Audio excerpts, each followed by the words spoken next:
Très ravi de vous tenir compagnie ce matin et en cette toute première partie de questions-réponses, nous sommes avec le serviteur de Dieu, le pasteur Pascal Oweli. Bonjour pasteur. Bonjour à tous. Il est question donc d'aborder avec vous le thème la puissance que regorgent les paroles prononcées par un oint de Dieu.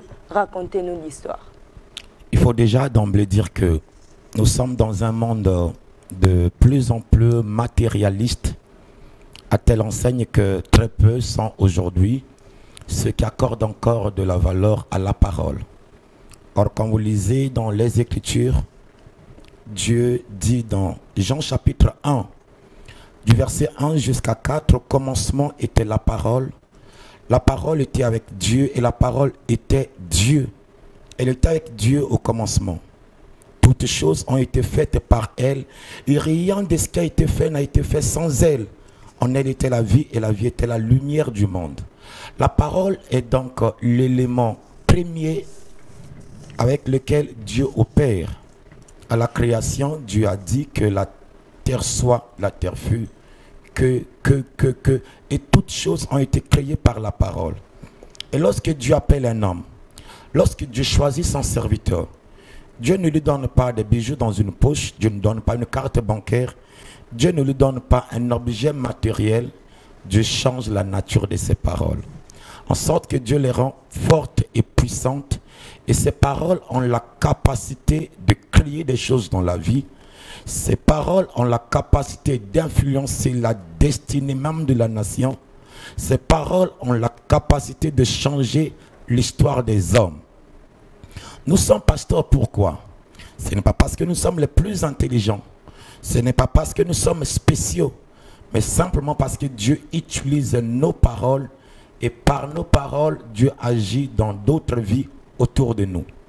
Vous lirez par exemple dans Marc chapitre 5, verset 8 descendant, on parle du fou, le Gadarénéen. Jésus vient devant une personne qui est dans la folie et qu'est-ce que Jésus fait?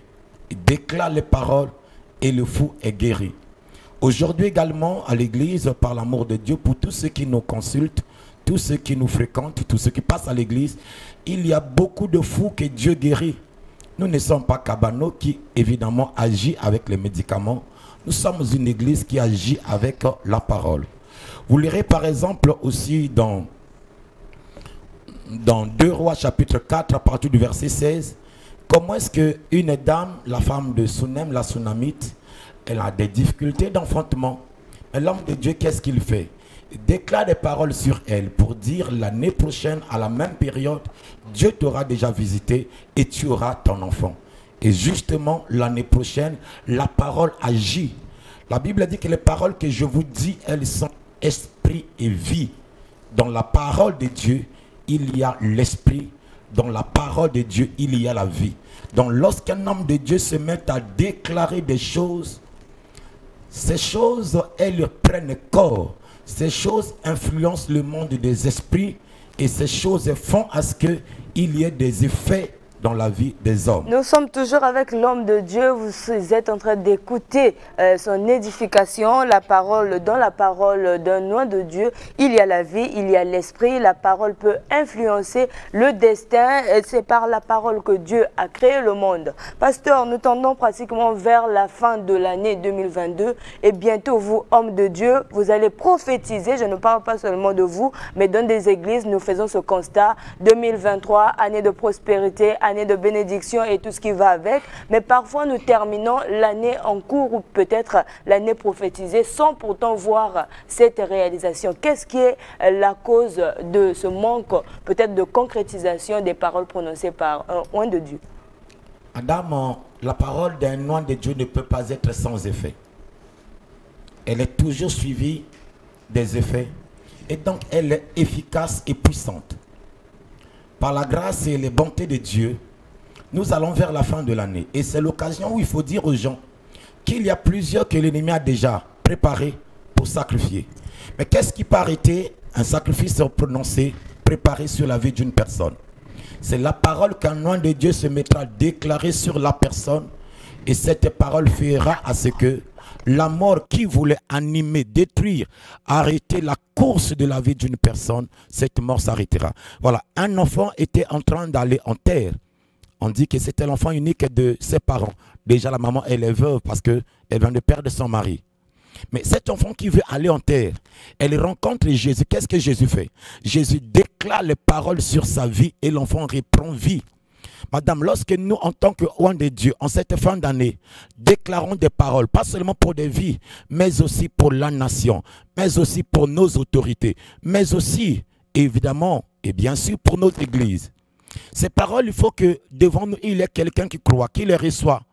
Lorsqu'une parole est prononcée, si vous ne la croyez pas, cette parole ne vous sera pas bénéfique. Regardez. On parle comment est-ce que Samarie était envahie, Samarie était encerclée, Samarie était évidemment sous évidemment le siège. Et dans la ville, il y a eu quoi? Il y a eu des gens qui mouraient de famine. Mais l'homme de Dieu s'est levé, il a dit, demain à la même heure, la puissance, l'onction de Dieu fera à ce qu'il y ait la nourriture pour tout le monde. Il y a eu ceux qui n'ont pas cru en cette parole.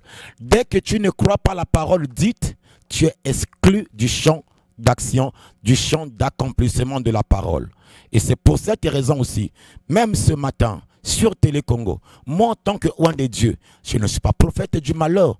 Je prophétiserai des choses qui feront du bien à la Télé Congo. Et pourquoi? Mais parce que vos vies, madame, ont besoin de paroles. Préoccupation. Tout à l'heure, en préparant cette émission, vous m'avez dit qu'aujourd'hui, vous constatez que la parole est en train de perdre de l'effet. Pourquoi? Et parce que nous sommes dans un monde matérialiste. Vous savez, aujourd'hui, je reçois beaucoup de personnes à l'église. Quelqu'un vient, tu regardes sa situation, Dieu te dit, par exemple, au temps d'Élie, au temps d'Élisée, Dieu dit à son serviteur, dit à cette personne d'aller se laver. C'est une consigne, c'est une parole déclarée. Mais la personne voudrait qu'on le touche, on puisse le toucher, on puisse la toucher. La personne voudrait qu'on puisse la masser. En fait, les gens ne comprennent plus la puissance, la valeur de la parole. Nous sommes dans un monde matérialiste, mais la parole est toujours d'efficacité. La parole ne perd pas sa puissance. La parole ne perd pas sa valeur. La parole a une puissance que les bombes n'ont pas.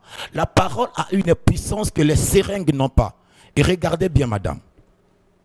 Aujourd'hui, si vous êtes malade, et comme plusieurs que nous recevons, qu'est-ce que je fais? Je n'ai pas d'injection, je n'ai pas pris à injecter.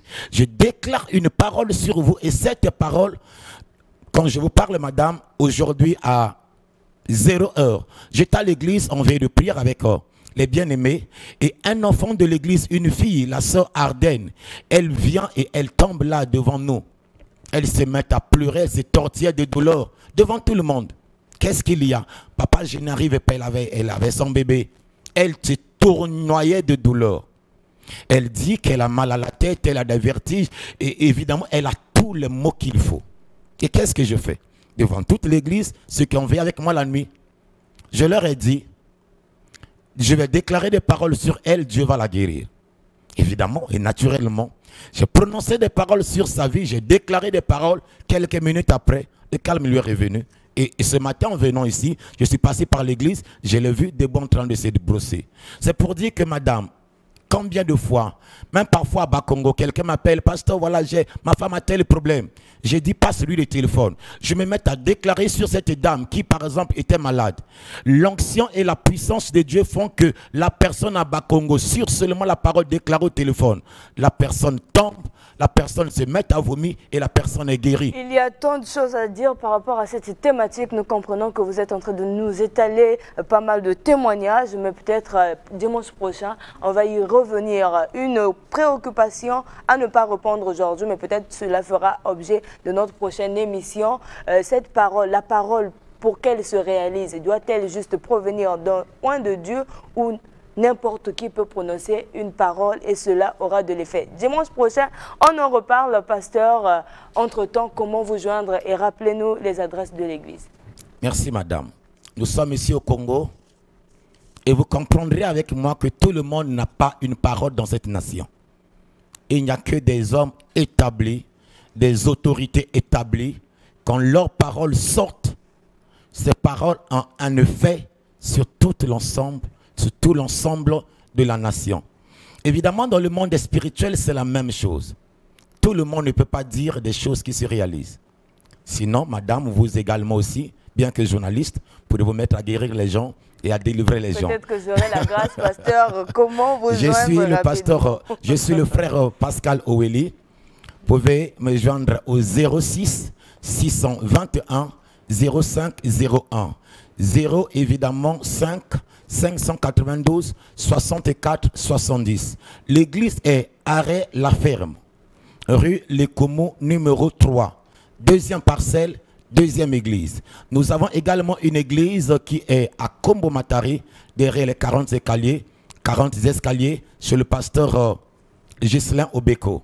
Nous avons également une église à Manyanga, 40 rue Dallas, évidemment chez maman pasteur Chantal Akwabossi, qui est notre responsable là-bas. Bien-aimés dans le Seigneur, je voulais terminer par déclarer une parole, si vous le permettez, à l'endroit de nos téléspectateurs qui sont en train de nous suivre.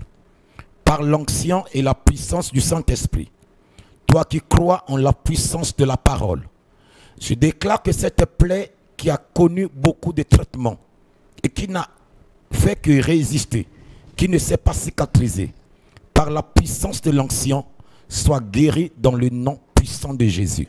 Cette douleur qui a résisté à beaucoup de comprimés, je déclare ce matin qu'elle soit condamnée au nom suprême de Jésus.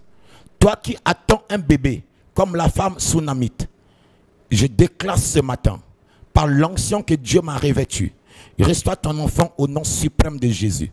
Toi qui as une vie bloquée, comme cette dame qui était courbée, je te redresse ce matin dans le nom suprême de Jésus. Et en cette fin d'année, tu ne mourras pas, ni toi, ni tes enfants. J'annule le projet de mort et tu vas vivre et raconter les œuvres de l'Éternel dans le nom suprême de Jésus. Amen. Et nous disons Amen. Merci. Également dans ce studio. Merci. Vous l'avez compris, c'est la fin de ce premier plateau questions-réponses. C'était donc avec le pasteur Pascal Oweli.